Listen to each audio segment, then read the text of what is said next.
Hi, எல்லாருக்கும் வணக்கம்.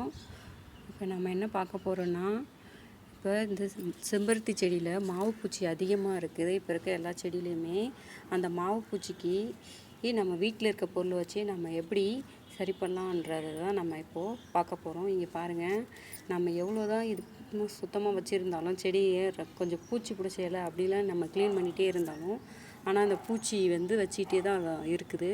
அதுக்கு நம்ம வீட்டில் இருக்க பொருளை வச்சு எப்படி நம்ம சரி பண்ணலான்றதை வாங்க பார்க்கலாம்.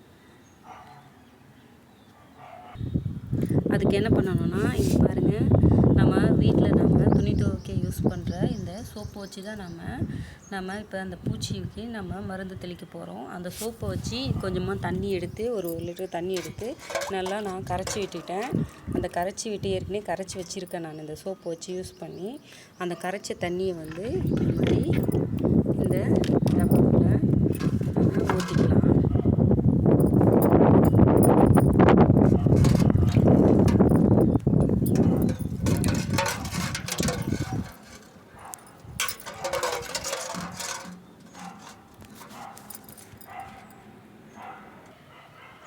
இந்த டப்பாக்குள்ளே இந்த மாதிரி நம்ம நல்லா கலக்கிட்டு இந்த தண்ணி பாருங்க மழை வருது.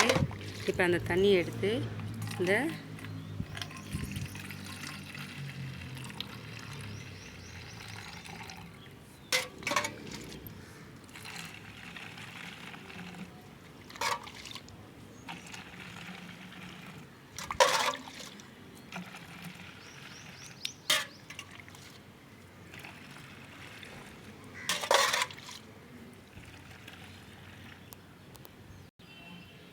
பாருங்க நல்லா ஃபுல்லாக ஊற்றியாச்சு.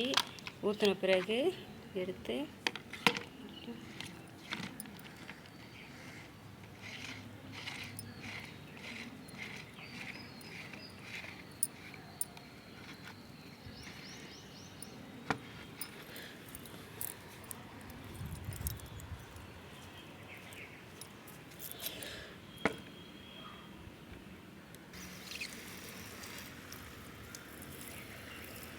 நீங்கள் பாருங்கள், ஊற்றும் போதே ஃபுல்லாகவே அப்படியே விழுந்து கீழே விழுந்துருக்கு.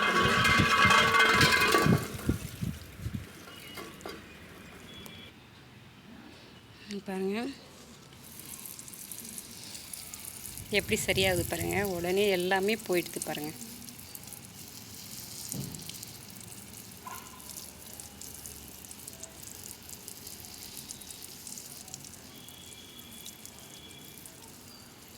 ஒரு பூச்சி கூட இல்லாமல் போயிடுச்சு.